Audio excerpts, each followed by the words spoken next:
Hey, everybody, and welcome to this week's episode of the Trend Report. Glad you're hanging out with us today. Today, we are interviewing and having a conversation about another brand launching in the United States, this time from Australia. I'm really excited to welcome Jeff Thompson to the podcast today, and we're going to talk about Schiavello. Jeff, it's great to see you. Thanks for being here.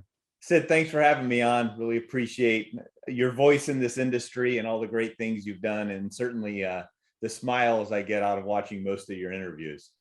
Oh, thank you very much. I promise not to be too tough on you. Okay. I've got all these really tough questions in my bag down here. Well, the Australians are so incredibly nice and accommodating people. I hope you'll see that come through. That's awesome. So Jeff, before we dive into Schiavello, tell us a little bit about you and your journey in our industry, because we've met at a trade show a couple of different times. You've been in the industry a long time. So just tell us a little bit about your journey in the industry. Well, I think a lot of this, I got in this industry by accident. I didn't go to school. I played a little basketball in college and got a marketing degree, and certainly didn't think, oh, I'm going to go sell office furniture for a living. Does anybody? Does anybody think that? No. Okay, just checking. So I came out of school and actually started working. Back in the day, they had these things called newspapers. Yep. And you used to flip through these and look at the classifieds, and you'd pull up the classifieds and you'd go through the ads and you'd make phone calls. You'd cold call, Yep. Dialing for dollars. And I actually got my first job at a company called The Apartment Guide. And part of that role was selling advertising. And one of those roles was CORT Furniture rental. And back in the day, CORT was actually renting Hermann Miller furniture. Oh, okay. So back, this is 20. You just dated yourself. I started when I was 10 years old. So okay, anyway. There you have it. So you go back, and they were renting the Hermann Miller. So they would rent it to furniture dealers who were looking for part-time rentals. The furniture was taking a little longer, or companies that were just doing temporary spaces. So from Apartment Guide, I went to CORT and started renting to dealers. And then a dealer hired me. And then Kimball hired me. And I worked at Kimball and helped them launch the national brand. Oh, wow. That dates me a little bit too. It does. Very successful brand though. Oh yeah. It was a great experience there. I learned so much about wood and got to see the pianos, and just a really cool company. And then I met this gentleman from New York, from Boston, but this company was coming on board called Human Scale, and they had just launched this chair called the Freedom Chair. And then that was my next big stint into the industry, and that was almost 20 years. So you're like a lot of us. You got in it by accident. Sure. And then you just never left. Yeah. And it's something about the industry that I think that attracts people. I think it's either you love it or you hate it. And if you love it, you just don't get out of it. And I think that's one of the best parts about being in the industry. I think we're a lot alike from the standpoint that we're both very people oriented. In this industry, one of the things I absolutely love about it is your relationships still matter. Everything's not technologically based, which I hope that stays. I can't say that it will. And networking is something I love to do. And a lot of industries have gone very Zoom and Teams based and technology based. But in this industry, going around and meeting with principals of A&D firms and dealerships and having dinner and breaking bread, that's all really fun. And I've always really enjoyed that. And having the ability to travel North America and the world in this industry has been pretty cool. And I like that it's a small boutique industry because you can actually matter. Yeah, absolutely. When you look at like car industry and technology, they're so massive. Yep. But in this industry, you can still know everybody. You can still know the decision makers. And for the most part, we still get along most of the time. Co-opetition is the way I like to say that. Co-opetition. So you just said a couple of really things we're not going to dive into today, but, breaking bread, meeting people, having conversations, building those relationships, you're right, it's always been a cornerstone of this industry. What's really going to be interesting to see is how it continues to develop over a course of time as we emerge from the lockdowns and as we emerge from what we've been going through for the last couple of years. I think it's going to be a lot different, but we'll save that conversation for another time to banter back and forth, because you just got off the road. Yeah. For like how many days? So I was on the road for 4 weeks straight, 17 flights in about 17 cities. Okay. So you went on a 17 city tour introducing Schiavello. So Correct. tell us a little bit about who is Schiavello? Who are you guys? Well, first and foremost, I had the president of Schiavello, Raphael Tingani, with me from Australia. So he came in town. So I had kind of the person that knows a lot more than me. I've only been on board for about 6 months that I could take around, and he's been with the business about 30 years. So I think he's forgotten more than I'll ever know. Right. So it was actually from a getting out and meeting with people. It was incredible. It was so nice to be out with folks, to be in a lot of these cities and seeing life come back. Because I was traveling a little bit during the pandemic and to these same cities, and they were desolate. Yep. And now you're starting to see the coast come alive and people get out, restaurants full again. That's great. It just makes you feel good as a human being to see people getting out and interacting. Yep. But the last 2 years, the amount of change that's happened in our industry, not only with manufacturers, but also with technology, a lot of people are looking for answers and they're looking for something different. And so getting out there and being able to introduce a powerhouse brand like a Schiavello with the capabilities that they have has been, nothing short of awesome. I mean, that's great. It's been great. All right. So let's go back to the question though. Who is Schiavello? You mentioned an awesome brand. They're based in Australia. We don't know them here in the United States. So tell us, who is Schiavello? A great question. So Schiavello, I don't know if a lot of people know this. They probably don't. When I first brought the brand here, a lot of people are like, now who? But once they do their research, once they do their research, they're like, oh my gosh. So they were started in 1966. It is pretty much general contractors in Australia. The owner, Tony Schiavello, immigrated from Italy to Australia and started out just doing general contracting, and then got into old school furniture making, where he would make partitions, wood furniture as a craftsman by hand, not some big machine that you program everything into, but by hand. So they started out as GC doing building. So you fast forward to today. Now Schiavello is a multi-billion-dollar company in Australia, 1.3 million square feet of manufacturing. But those roots of general contracting led them to building buildings, building hospitals. A lot of the folks listening, if you want to learn a lot more about them, I would follow them on LinkedIn, because there's a lot of data about what they do. They actually own a vineyard. They own their own glass business.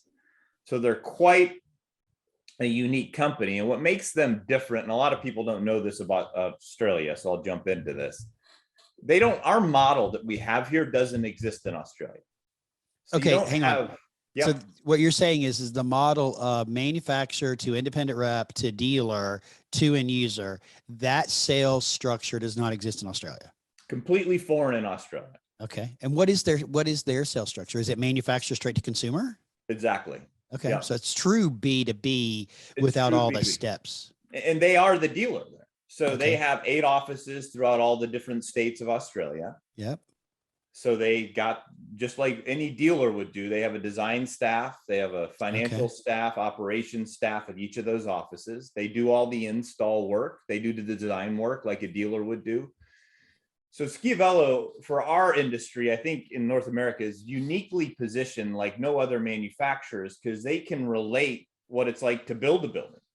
If you go look, you'll see that they've been involved in skyscrapers, in mall complexes, and massive hospitals. So they can speak day two, they can speak greenfield projects. They understand that. And from a dealer standpoint, what's been nice is they have all the support that a dealer would have. So when our dealers need help and need stuff done, they're not dealing. A lot of people like to say they understand. Sure. But these folks really do understand. Because they're doing that type of work in Australia, in the land down under. They're doing that. They do the install, the warranty work. They do it all. So they see the pain points firsthand. Yes. Obviously the pain points in Australia, in Italy, in Germany, and in North America, in, Alaska could be completely different than the pain points across the board. So, but they feel they understand the dealer, they understand the cycle, they understand the pain points. So you're coming to the US. Are you coming to the US going direct like that? Are you going with independent reps? Tell us about your strategy in the US. So it's funny. So they met about 4 years ago. They first started coming here. And when they came over, they came to the West Coast. Obviously, it's a shorter flight from Melbourne to the West Coast than it is to go the other way. So they came on the West Coast, and they met with one of the major design firms and kind of sat down and walked them through their go-to-market strategy and their thoughts based on Australia. And the principal of that design firm kind of laughed at them and said, "That's not going to work here." And kind of walked them through the model, and they were like, "Well, what's a rep group? What's a dealer do here?" So they kind of learned. So they set up some dealers on the West Coast and got a wonderful rep group in Callahan up and running in San Francisco. And then the pandemic hit, but that allowed them to set the baseline of what they were going to do here. So what we're doing here, to answer your question, is we will go to market with rep groups, with dealers. We're not going to reintroduce that model here. Okay. So remember, Australia's got 25 million people, but it's the same land mass as North America. Got it. So we got a lot more people, but same size. Okay. Yeah. So you're going to follow the traditional model. So let's talk for a minute about, go ahead. You're about to say something. I see it. Traditional-ish. Okay. I think what makes Schiavello different, and I don't know if you're going to ask this question, so I'll ask it and answer it myself, is... Wait a minute. Who's the host of this show, Jeff? Go ahead. Ask and answer the question. Everybody asks me what makes Schiavello different. Yep. And something it took me a minute to understand about them, and then traveling with the president for a month, I really got an understanding with this. In Australia, Schiavello makes everything. And when I say everything, I mean everything. They do a golf outing every year, and they figured they were spending all this money on golf tees. So a company, in the way Schiavello thinks, is why buy golf tees when we can make them? They're so incredibly vertically integrated that they create everything in CAD, and then they send everything to their tool and die shop that they own. They create the tool, they buy the plastic beads, and they make golf tees. But that's how they approach all their furniture.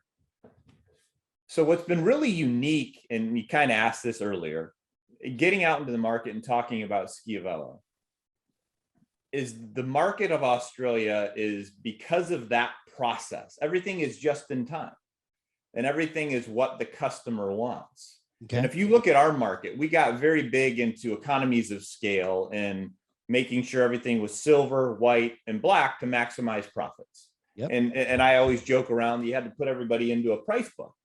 Yep. And you can get whatever you want as long as it's in this price book. In Australia, because everything's made to order, when they sit down with customers, and we were meeting with dealers to my big trip and A&D firms, and we were talking this, they were all kind of shocked and took a step back, is Schiavello will ask you, well, what do you want? What do you want different? Do you want it a little taller? Do you want it a different color? How do you want it designed? They don't think they know everything. So when they meet with dealers, end users, they're able to say, this is our catalog. This is kind of our suggestion, but what do you want to do? And how do you want to create it? And they've had success with several big end users from the US. They've flown them over to Australia, and they've walked them through that 1.3 million square feet where they stamp metal. They have one of the largest powder coaters in the Southern Hemisphere. I can go on, but they allow customers to create their vision. And when we're in this world where everything is kind of looking alike and everybody's being put into these boxes of what they can do, right? A company that can customize and create unique product. Now that's been super fun to talk about out there, Sid. So you've got a price book. Yep. But you're using that catalog as a suggestion. Correct. And then meeting with the dealer, the end user, or the design firm and saying, how do you want it? So basically you're encouraging specials, as we call them. Yep. And which in the world of most manufacturers complicates things and drives the price up. Is Correct. That the same for Schiavello? Does it complicate and drive the price up? Just the opposite. They're so used to going to market that way. And in Australia, every customer is unique. Everything is different. Yep. When I brought up COMs to them, they kind of laughed. They're like, why do you need COMs? Just do what the customer wants. Just take care of your customer and everything else will work itself out. So they are so incredibly customer focused and making sure that they're taken care of and that they're happy. And another thing they pride themselves on is being so incredibly easy to do business with. Okay. Just take care of your customer and everything else will work itself out. Correct. If you're listening to this podcast and you heard that, hopefully that resonates with you, because that's what we need to do, is actually really listen to the customer and what the customer needs. We just try to complicate it so much. Yeah. Yeah. I'll tell you, I like to tell stories, good or bad. Sure. Tell us. I get the cheesy dad jokes in there every once in a while, but, so we're working on a couple major projects in North America right now, thousands of units of widgets, if you will. And when Raphael was with me, we went around and met with a lot of these folks and we sat down, and it was really curious to me to see him sell. He would sit down with the customer. I'm so used to living in this price book world and this very rigid design of what you can do world. Yep. One major customer, he sat down with them and we were looking at these widgets, and he said, well, what do you want to do? Does this meet your design intent? Is this what you want to do? And they're like, well, no, because we'd like to do this, a little bit of that. And they made 5 changes, all different cuts of metal, aluminum, powder coat changes, you name it. They changed everything up. Schiavello, we did this on a Monday. He made a call that day back to Australia, which was Tuesday in Australia. They retooled, they made everything, created all the custom parts. They had it back for the mock-up the following Monday in a week. Wow. That means they air freighted it too. They air freighted it. Absolutely. But they created a custom experience for this customer in a matter of about 4 business days, not even 3 business days. 3 business days. Yeah. Cause they're a day ahead of us. And that's one of the cool things I found about Schiavello, at least for myself, is because they make everything, because they control the entire end-to-end process. It's kind of fun to get out there and meet with customers and get them really engaged and involved in what they want. So I think it's fascinating that just takes me back to the days of some flexibility that was in our industry a lot, which was you could do things really fast and you could make those magical moments happen, right? But somehow we became a little bit like a big ship trying to turn it on a dime. And as an industry, that's really, really hard. And we know that specials and 1 inch taller or whatever it is kind of complicates the system and it puts it outside the processes of the efficiencies and all of that. But you guys are embracing it and encouraging it, which I think that is absolutely 100% what makes you different and unique. So thank you for asking the question and answering it, because I think it's really good. Well, You did great, so Jeff. I'll tell you another story, which I thought was interesting. So in our travels, we were in a major city and we were meeting with a dealer, and we were asking him, how's it going? Trying to understand the deal, how we can niche ourselves in with this dealer and better work with them. Because again, they're the customer. How do we make them happy? And one of the things they brought up is they had just created a big spec for one of their major customers. And it was with one of the bigger furniture manufacturers. And they created this spec and they put it out because the major end user had to get a bunch of other quotes. So there were 5 other dealers that responded to their spec with the exact same manufacturer. So their margin went from here to here really quick. If you're watching on YouTube, you saw Jeff move his hands high to low. If you're listening, he just did exactly what we talk about all the time, which was really a good margin, a sustainable margin to a dealer, now to an unsustainable margin to a dealer because of the competitive nature of all of them quoting the same exact product and the same exact brand.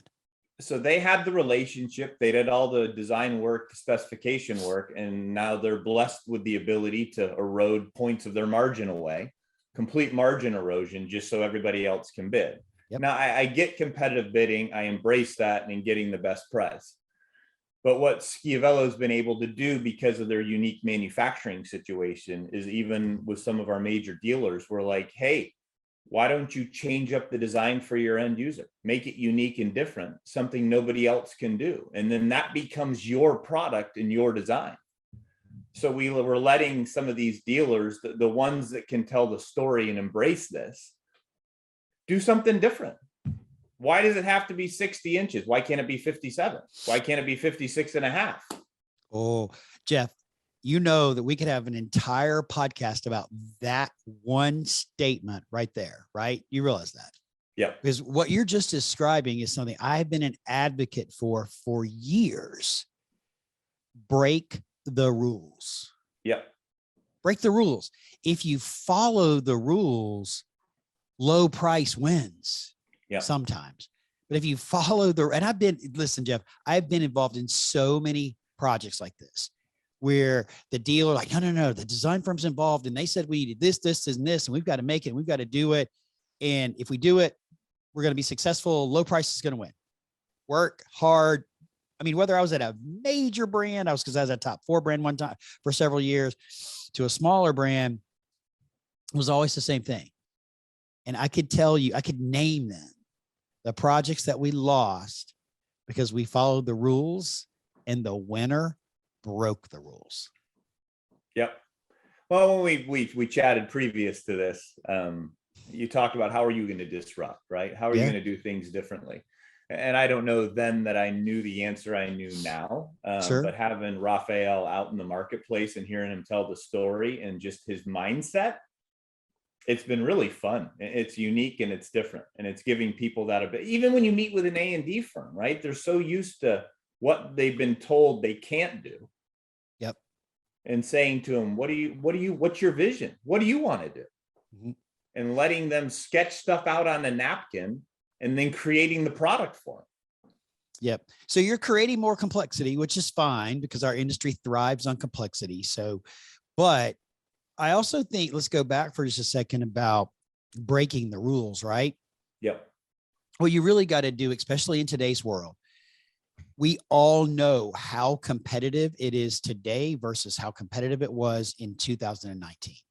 There are projects that are, small projects even that maybe would only have 3 or 4 competitors now have 6 to 10 competitors on it. Yes. So you've got to come up with a way to really differentiate yourself, your unique value proposition, your USP, if you will, and then the products that you're offering. What you're saying is, let's give the customer conceptually what they want, but let's do it our way. And let's do it our way. Okay, we don't have a 60-inch wide desk. We have a 58-inch wide desk, and let's do it this way. Or let's change this. Let's functionally give them the same thing. It's just going to look a little bit different than what everybody else's looks like. What if you want a powder coated leg, one pink and the other blue? Why not? But you know why our industry has shied away from that. Oh yeah.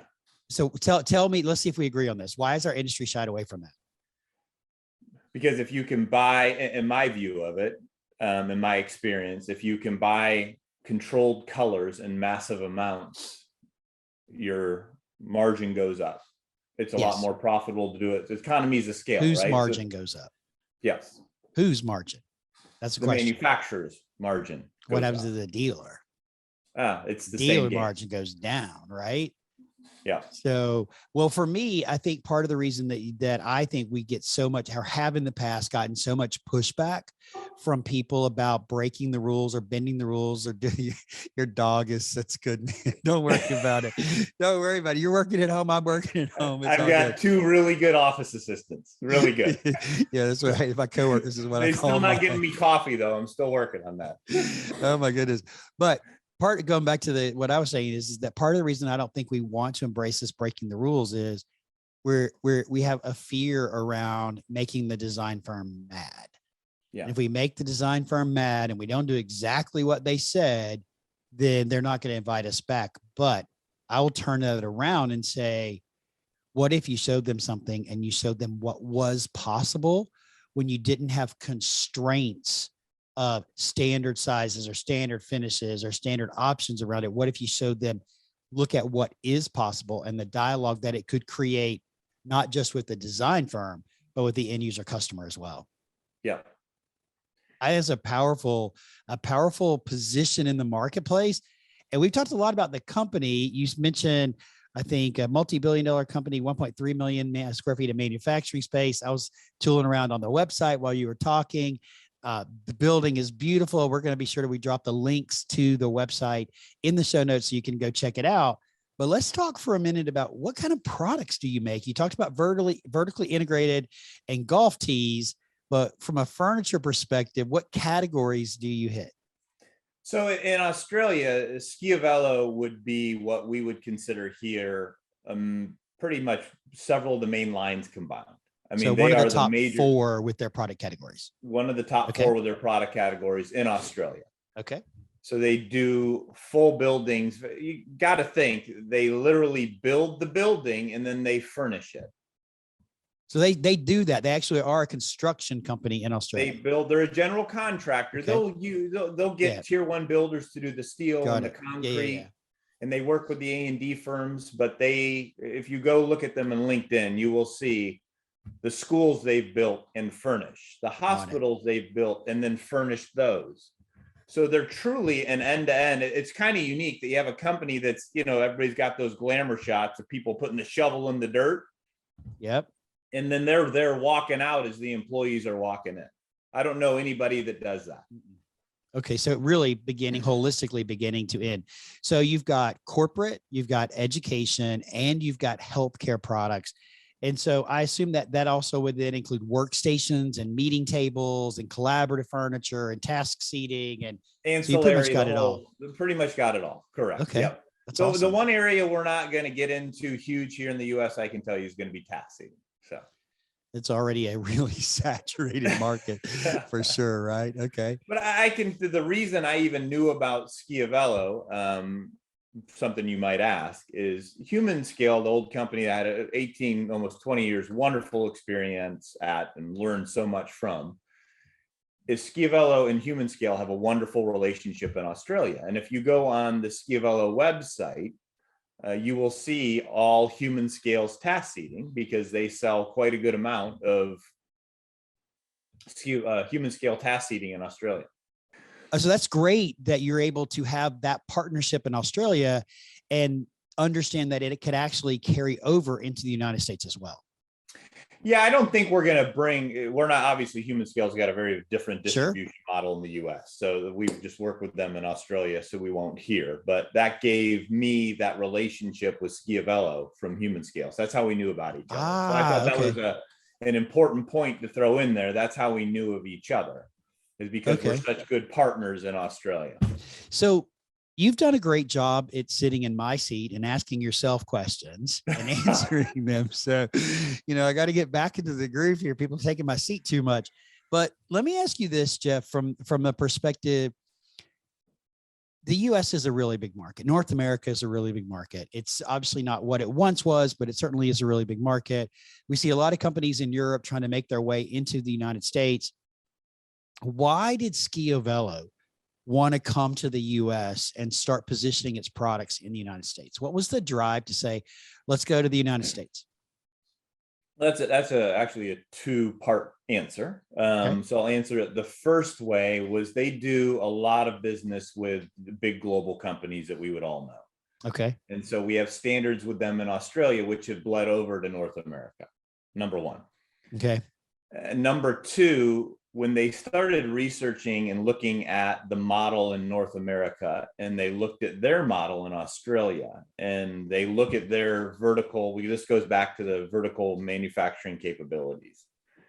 They were being told, and they understood pretty quickly after a few trips here, that having that ability for customers to create and have that free flow ability to do what they want to do and what they choose to do, that approach here could be wildly successful. Got it. Okay. So you take those big corporate accounts, you take that, customization, specialization of manufacturing, that kind of, and to further the story, that one of their the bigger corporate customers here in North America, they flew to Australia and they toured that 1.3 million square feet, and they custom created this private room that they wanted. So Schiavello brought them in, and they had saw all these rooms, and they brought this gentleman in. They said, well, what do you want to do? What is your vision here? And he described it, and they built it. That's and great. That gentleman was like, holy cow, you need to come to North America. This would kill it here. You need to let people do this. Mhm. And that kind of got their juices flowing. And then you look at the disruption too that's happening in the world. If you're going to do something and challenge thinking and disrupt, at least probably in my lifetime, there's no better time than now. Oh, I totally agree with that. Totally agree with that. Now is the best time actually to create disruption in any industry. So you're doing it in a little bit of a different way. I love how you're approaching it. So are you hiring independent reps and you're targeting dealers? Tell us about the go-to-market strategy here, because you're really just getting started, right? Yeah, we are. So we are targeting independent reps, trying to find the right ones that can tell the story and sell the brand, which is not easy. Oh, you got a comprehensive brand too that's going to have quite a bit of crossover with other lines. So I get that. But fortunately, in my experience in this industry, I've gotten to know a lot of dealer principals pretty well. Sure. So I've been meeting with a lot of dealer principals across North America, and everything that's happened, not to speak to the specifics, but everybody can kind of assume. A lot of dealers are looking at their business. They're seeing margin erosion. They're seeing a lot of competitive lines, even of their line in their markets. Yep. And they're looking at the future, and some of the things just happen have left some folks kind of out in the cold a little bit, wondering what if. Yep. And we're with the right dealers. We're not going to be I think we're going to be in our approach. We're figuring this out, but limited in our dealer, because we don't want to be everything to everybody. Because you can't. I've been down that road. I've done that. I'd rather be special to a few people and go from there. And that's kind of the way Schiavello thinks, is we don't need to be everything to everybody. Mm-hmm. And with everything that's happened, a lot of these dealer principals are going, I need to diversify. I need to look at things different. My margins have gone here, here, here, and here. I'm selling all this light product. What's next? Yep. And for those dealers, Schiavello is going to be a home run of a hit. And those dealers that want to sell a story and make margin and have a little fun versus doing that whole price bid, no, thank you. That's not going to be us. That's awesome, because I hate that process. I think it's so unnecessary in so many different ways. Now, very tactical question, and I know you can talk to the dealer community and the rep community about this directly, but I'm just curious, what's your lead times? You know, that's the wonderful thing about Schiavello, because they make everything. Yeah. And I meet everybody. I say this multiple times so they get it. They everything. They do it all. So if you need a product in 2 weeks, guess what? They make it. So what they do is they ask the customer, again, this goes back to asking your customer and your dealer, when do you need? So our typical delivered lead time to anywhere in North America is 8 to 10 weeks. Well, that's really good compared to some North American manufacturers that are at 12 to 16 weeks. So, but I also say that with a little bit of an asterisk, if you will. Sure. Schiavello, we're coming. So we will be manufacturing in North America. We will be building in North America. We're already having OEM relationships with people in America. Schiavello is coming. And I like to say, with or without me, they're coming. Sure. That's great. A company of this scale, when they make a decision, they come. Well, they're obviously successful at what they do in Australia, and see the opportunities here in the United States to really be impactful, to disrupt in a good way, and come in, test the waters, build some relationships, then start looking for manufacturing. You're already starting OEM relationships. Now you start looking for manufacturing locations. And not that I'm biased, because I'm not, but, you know, Texas is a really great location for manufacturing. We're really friendly to manufacturing. Well, and it's in the middle. Tax incentives. Yeah, it's in the middle too, right? So Houston does have some good ports. Yeah, that's true. That's true. They do. I didn't think about that because I'm way up north. So, Yeah, Houston does have good ports that don't have a backup. all right. So I got one more final question for you. Yeah. When you're out meeting with designers and dealers, a lot of people like to send a follow-up gift or a thank you note or something like that. Please tell me that you're not sending Vegemite to these people. I can't believe you know what Vegemite is. Dude, I've been to Australia. I've been to Melbourne and to Sydney. My wife and I spent 10 days there. It's beautiful. I mean, I was just an amazing trip. But yes, I've tried Vegemite and it is. You started smiling before I even asked the question. You knew what I was doing, right? So the Aussies are very good at giving gifts and being very Yep. accommodating. And when Christmas came around, New Year's, they sent me a pretty big gift basket with all this Australian goods, Yep. right? And part of it was Vegemite. And they kept saying to me, hey, you got to try some of this. You got to try some of this. And so I tried some and I was, I mean, it's An acquired taste. It's an acquired taste. So I said, you know what I'm going to do is I'm going to give it all to my kids. I have 3 boys. And they asked, can you film this? So I put Vegemite all on some toast, like they eat it in Australia. That's how they serve it, right? They serve serve it on toast, right?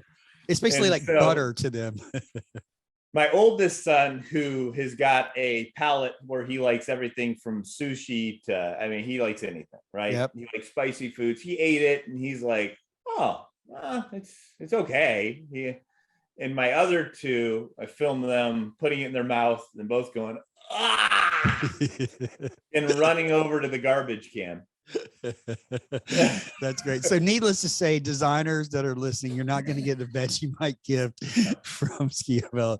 Sorry, Jeff, to take you down that road. But I remember the first time I tasted it, it was like, ooh, what is this? But one of the things people don't realize about Schiavello is because they're involved in so much. They own restaurants, they own pubs, but they also own a quite impressive vineyard. Nice. So one of the things we're working on is for a lot of our A&D events is having Schiavello wine to be able to serve, but it's tough getting it here. Is that the name of the winery, Schiavello?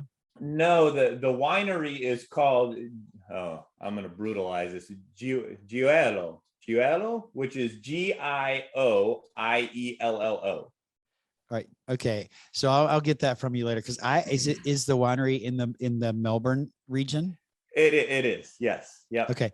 So again, too many stories I think we're telling, Jeff, but when my wife and I were there, we actually took a full day and we hired a driver that drove us around and toured us. It was a tour, right? A private tour of the Melbourne wine country.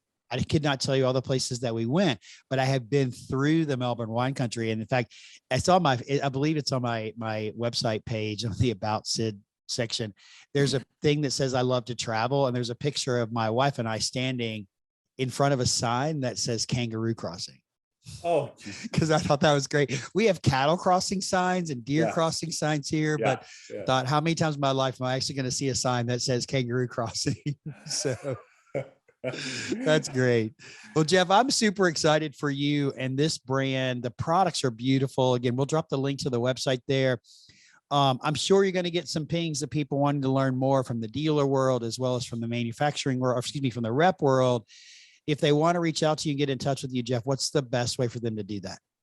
I'm old school. I like this thing called the phone. What's that? I prefer talking. So I would say my cell phone is probably the best. All right, we'll drop that in the show notes along with your email address and your LinkedIn message. I prefer phone calls though. And I like getting back to the networking and relationship. And there's one more thing I'd like to add. If I could. Absolutely. One of the things that Schiavello does uniquely too for their dealers and the A&D firms is because they are that and have those capabilities in Australia. One of the things we're hearing from a lot of folks is how just bombarded they are with work right now. Because Schiavello has all of that, behind me, you don't see them, but I've got basically 40 project managers in Australia that I have to support.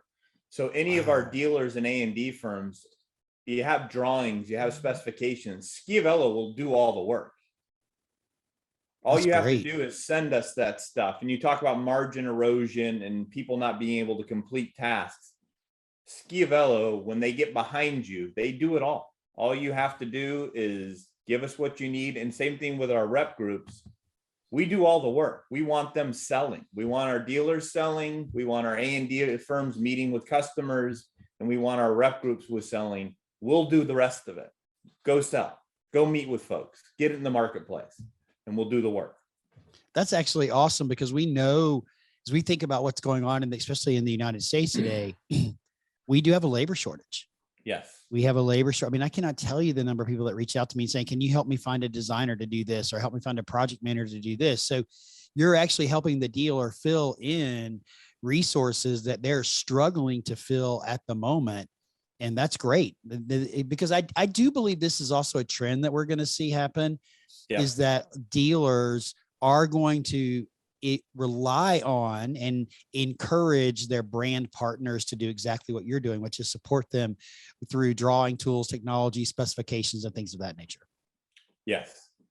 And what a more fun thing to do is just stay focused on getting in the marketplace and selling. Yeah. Telling people who you are and what you do, and making those connections and finding those projects to work on. So, well, Jeff, I'm excited for you, man. It's going to be a great journey to watch how you really move some ground in the United States with this brand. And are you guys going to be at NeoCon? It'll be here before we know it. We're working on some of those details right now, but yes, I will be there. We will be there. As far as how we're showing our product, we're trying to figure that out. Okay. Sure. I don't think we'll have a big presence this year, but we will in the following years. We're trying to read the room. Sure. Absolutely. I get that. And I get that. It's an important event, but I also understand from a manufacturing perspective, all that goes into participating in that event for 2 days, basically. So it will be great, though, to have the industry hopefully back together again, though. Keep our fingers crossed that we can get that event back up to what it used to be. So, Jeff, again, it's been a pleasure to be here. I'm excited for you and Schiavello, what you're doing. All of Jeff's contact information will be down in the show notes, as well as links to the website and some of their products. So appreciate all of you joining us today. Go out there and make today great, and we'll see you again soon. Take care, everyone.